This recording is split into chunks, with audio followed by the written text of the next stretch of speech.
power bait. Clorox bleach. Sanitize.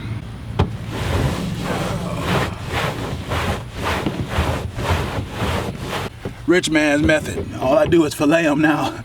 I'm not rich, but I sure don't feel like getting all that back meat off. My mom saw me throwing away back meat, boy, she'd give me a whooping.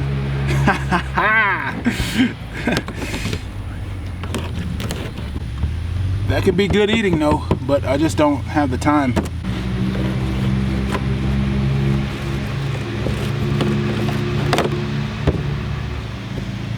Pretty decent. Need to get that off. We'll do that later.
About half the current they were last week this time.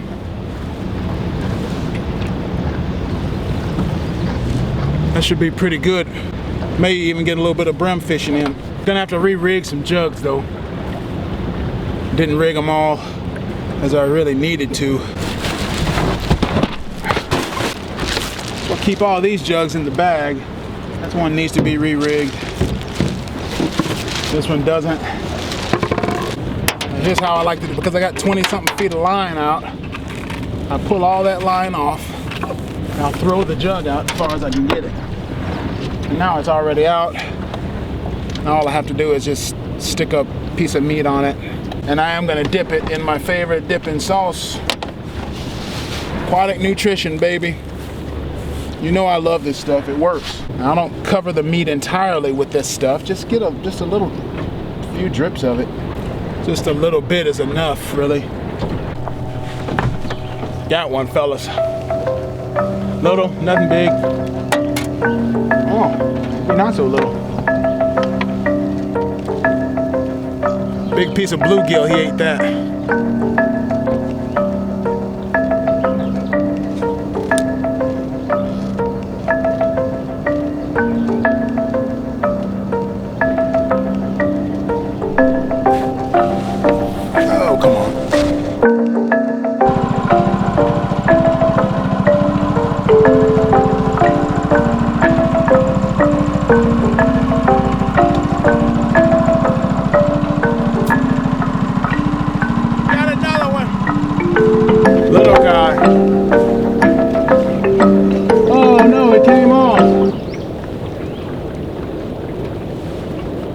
He came off. He was on there.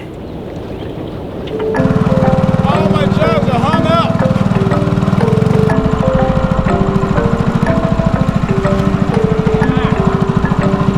I've been losing. Lines are too long.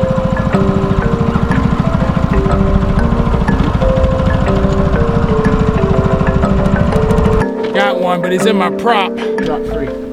Man, that was scary. Oh, I mean, literally, he headed straight for the prop. He came on the chicken gizzard.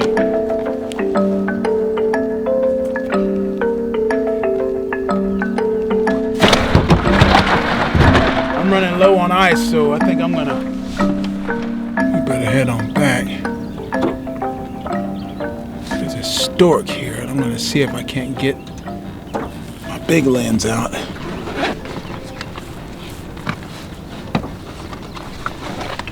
Big 135, see if we can't get footage.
I'm pretty sure they call this the hunter's fire, except here, I'm gonna call it the fisherman's fire.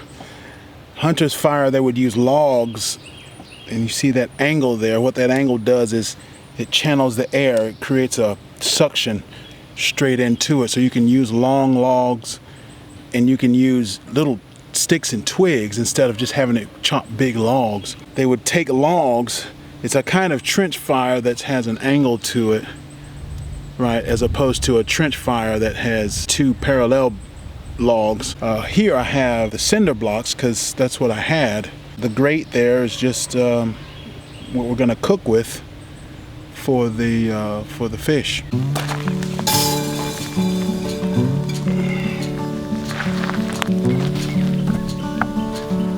It's chili powder, not that much. El Cheapo is fine. Paprika, about that much.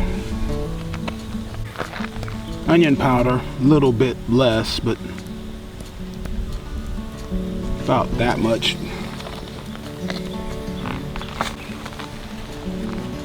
Cumin, you know, it'll give it more of a taco taste to it. It's good to add if you're going to be doing fish tacos.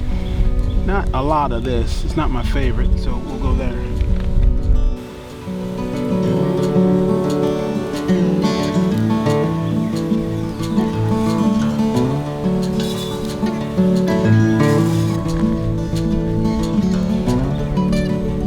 You know, because I'm fighting diabetes, I have to eat. I can't deep fat fry things anymore.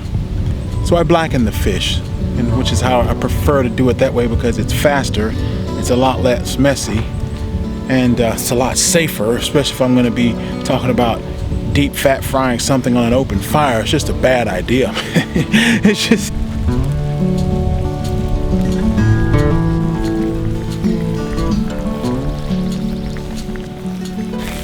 too hot now, cooking a little too fast, so we back off the heat. That's how you control the temperature. This is the hottest portion, obviously. Back here is cooler, so guess what? You just it's done. Didn't even have to turn it, really. What I was taught was half your plate needs to be nothing but vegetables. Green, leafy, any kind of vegetables. It can be a mixture of vegetables. I went salad here because that's simple and easy. Okay? A quarter of your plate needs to be carbohydrates. That's just kind of what I'm doing. This is probably a little too much apple. I'll probably just eat maybe 3 of these. And then the other part of your plate needs to be protein. And we're doing that with fish. So as you can see, the majority of what I'm eating is not meat or sweets, it's vegetables. And that's probably all I'm gonna eat. I think I may, well, I got a little peanut butter for the apples, because I like peanut butter and apples pretty well. Don't like the cumin. Cumin makes it taste too much like a taco, and I'm not really in the mood for tacos.